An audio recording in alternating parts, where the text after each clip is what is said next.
Hello, everyone.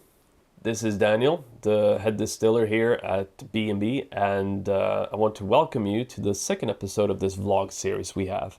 This one is going to go more into, spirits. What are spirits?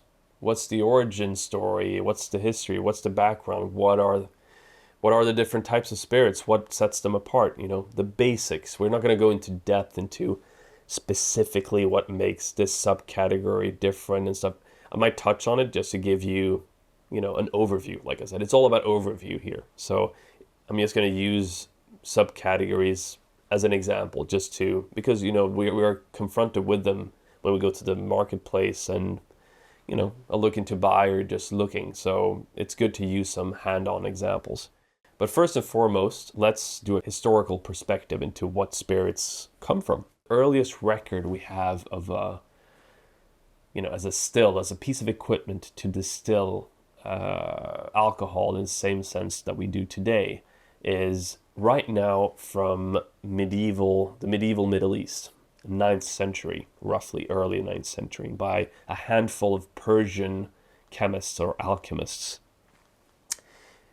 China was believed to maybe have been even earlier, but there's no solid records of it. But it is believed that they went their own way, which is why we believe that they might have been earlier or maybe at the same time. We don't really know. The earliest record we have right now coincide with the earliest record we have in Europe, but the earliest records we have in Europe, they specifically say that it shows migration from the Middle East, and that was in Italy. So that was the origin story. The development of it is, there's quite a lot of mysteries there. But if we take the spirit that we happen to produce here at Bonlimi Bottlers as an example, gin is actually one of the earliest, because you don't need to mature gin. It's a spiced spirit where you have a basic vodka, a clear spirit made from either grain, fruit, or pretty much anything you want, potatoes. And then you only have to have a predominance of juniper, and there you have it. That's a gin. So gin had its earliest sources not too long after it was actually tied to the distilling equipment that they found in the monasteries of in modern day Italy. They were believed to have been made to make aquavit, or eau de vie, basically, which is clear spirit made from either fruit or grain, usquebae, and but also gin. So gin is almost coinciding with the earliest signs of distilling in Europe, in northern Italy, by monks. So gin went from a pretty rough juniper distillate or juniper spice distillate, and it remained as such for a while until in Holland it was then pushed into something a bit more eclectic called Genever. Franciscus Silvius de la Boe is the one that's credited right now, but there are a couple of other chemists that might have a say in that as well. But he is the official father of Genever, which is the Dutch evolution of gin, or stepping stone towards modern day gin. And today it's its own thing, pretty much. It's its own subcategory. But in the historical perspective, it's a stepping stone from the proto gin to the modern gin we know today. And this is not uncommon in the history of spirits. There are many examples in other categories, but right now we're focusing on gin to show the evolution part, and then I'll say what differentiates the different categories without doing the whole historical thing. So the English, they went over there during the 80-year war, and it was so popular amongst British soldiers and soldieries that it was named the Dutch Courage, and was then imported back into England, where it took the next step in its evolutionary path that led it all the way into today as we know it as modern contemporary gin, or London dry gin.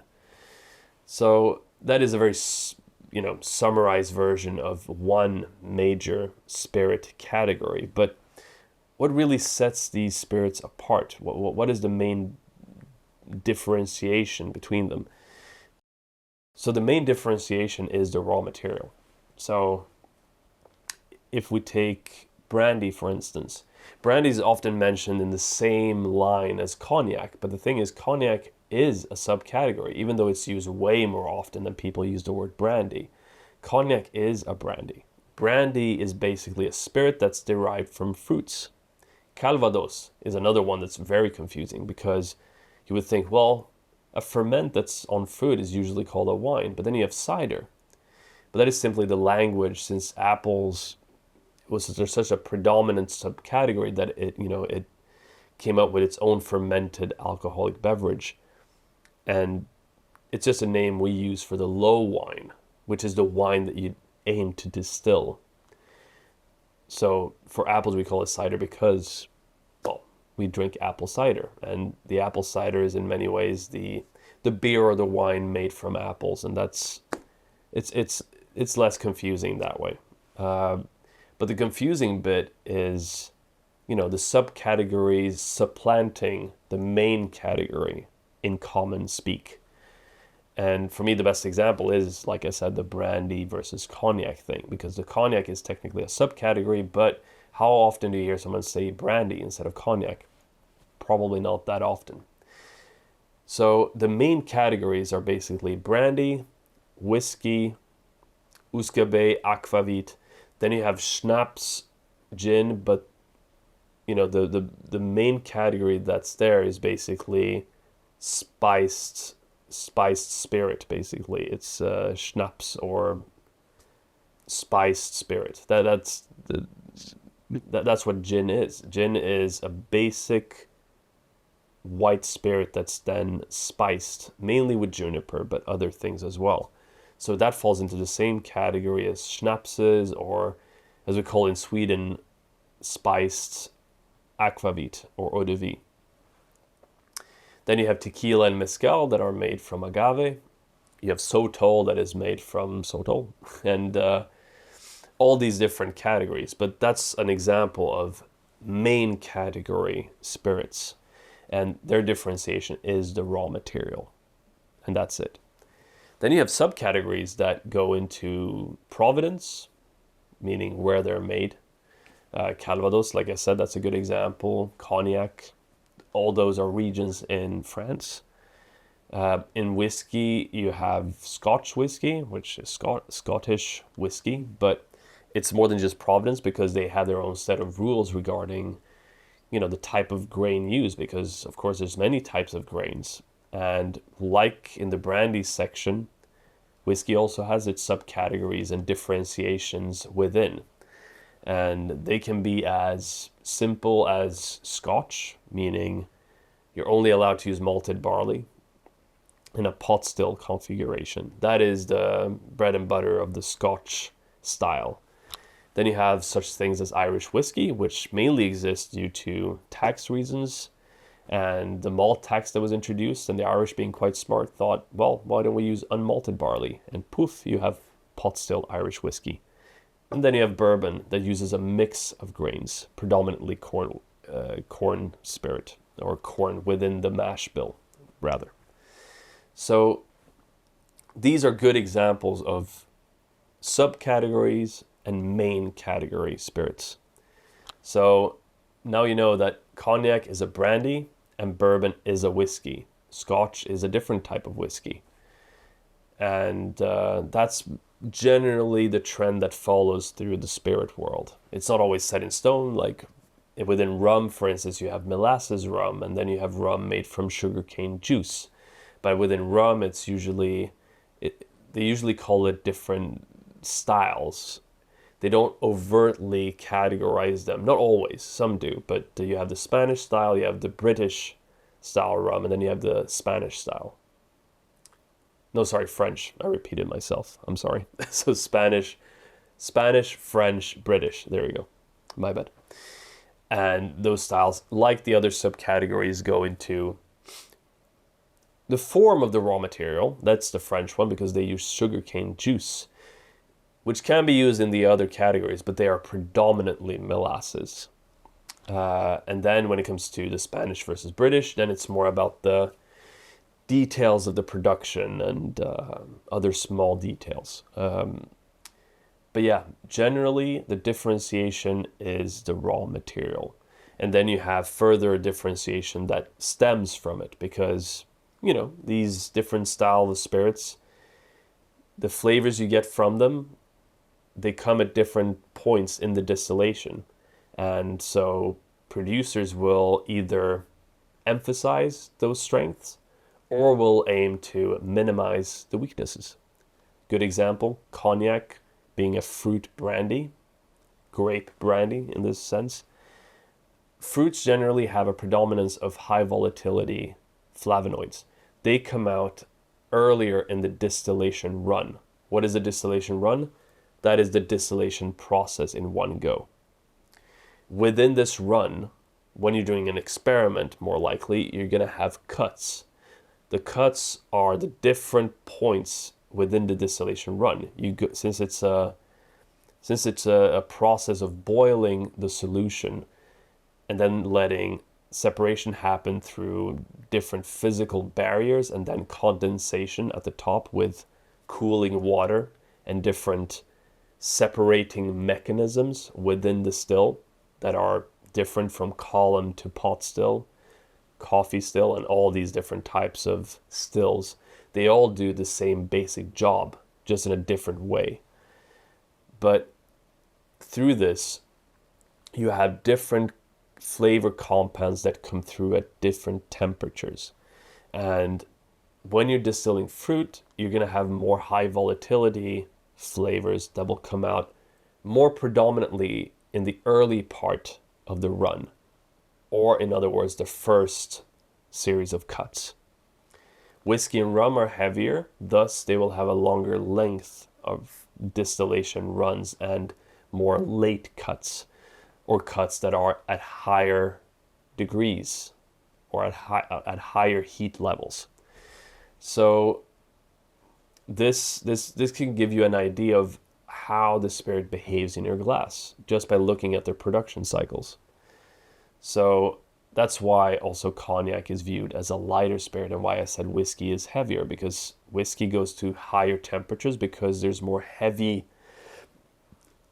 less volatile flavors or flavonoids.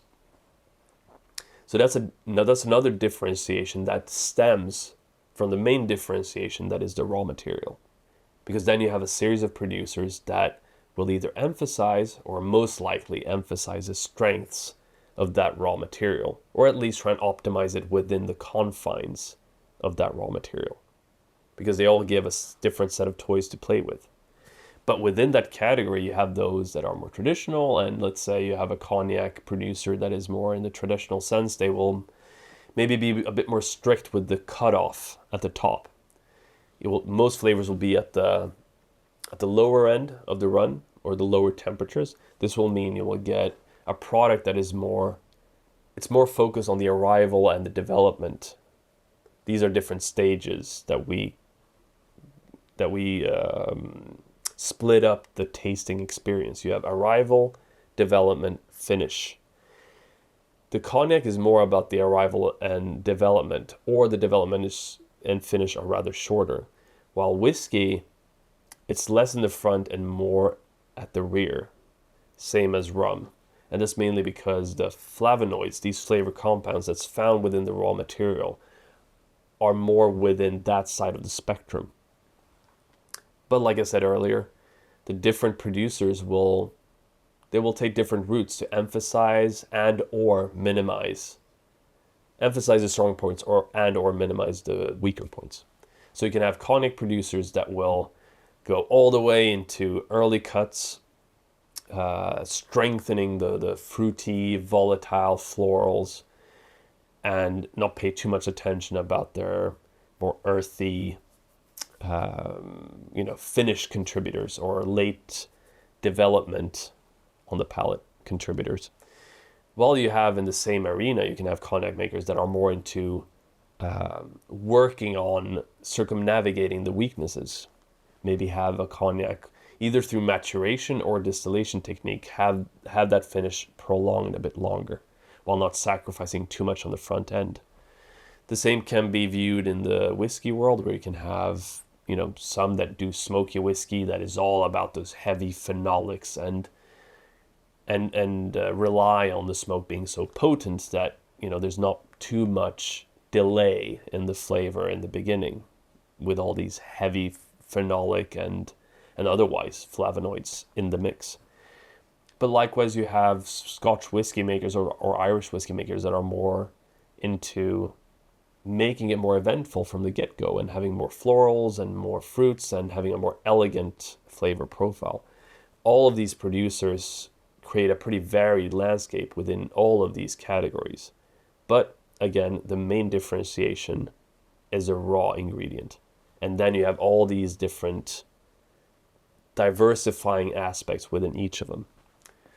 So that is pretty much my overview of what spirits are and how they can look and how they can feel and taste like when you actually buy them or encounter them. So with that said, I wish you the best of luck out there in the wild, whether you're looking to buy whiskey, rum, gin, whatever. And I'm looking forward to seeing you on the next one. See you then. Goodbye.